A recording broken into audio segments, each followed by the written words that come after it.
Hi friends, welcome back to my channel Vijaya designs and blogs. ఈరోజు ఈ వీడియోలో idli, dosa, rice దేనికన్నా సూపర్ టేస్టీగా ఉండే కొత్తిమీర నిలవ పచ్చడి ఎలా చేసుకోవాలో చూపిస్తాను.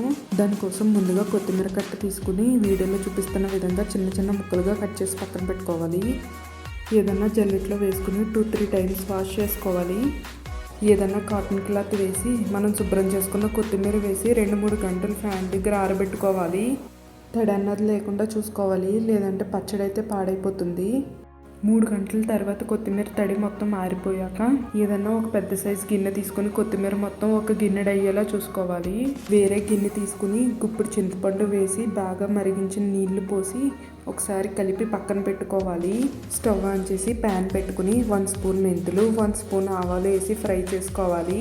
చల్లారాక మిక్సీ జార్లో వేసి పౌడర్ చేసుకుని పక్కన పెట్టుకోవాలి. కొత్తిమీరని కొలుచుకున్న గిన్నె తీసుకుని అరకప్పు వరకు ఎండుమిరపకాయలు తీసుకుని తుంచుకొని పక్కన పెట్టుకోవాలి. స్టవ్ ఆన్ చేసి ప్యాన్ పెట్టుకుని ఆయిల్ వేసి మనం పక్కన పెట్టుకుని ఎండుమిరపకాయలు వేసి ఫ్రై చేసుకోవాలి. బాగా ఫ్రై అయ్యాక వేరే ప్లేట్లోకి తీసి పక్కన పెట్టుకోవాలి.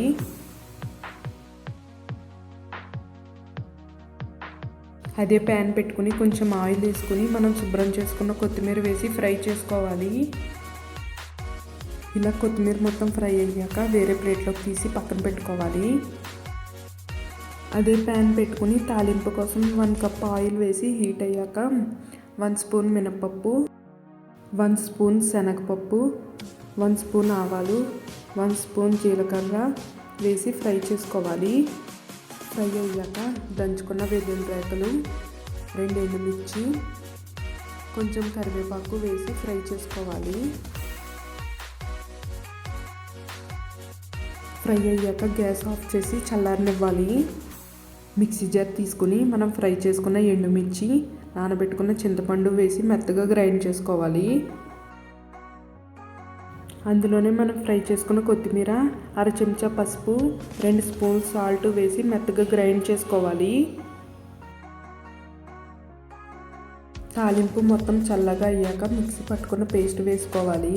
ఫ్రై చేసుకున్న మెంతులు, ఆవాల పొడి వేసి ఒకసారి అంతా బాగా కలిపి సాల్ట్ చూసి సరిపోకపోతే వేసుకుని ఒకసారి అంతా బాగా కలుపుకుని ఏదన్నా డబ్బాలో స్టోర్ చేసుకుంటే చాలా రోజులు నిల్వ ఉండే కొత్తిమీర నిల్వ పచ్చడి అయితే రెడీ అయిపోయింది. ఈ వీడియో మీకు ఎలా అనిపించిందో కామెంట్ చేయండి. ఎవరైనా ఫస్ట్ టైం మన ఛానల్ చూస్తుంటే ప్లీజ్ లైక్ చేయండి, షేర్ చేయండి. మరిన్ని వీడియోస్ కోసం మన ఛానల్ సబ్స్క్రైబ్ చేసుకోండి. Thanks for watching.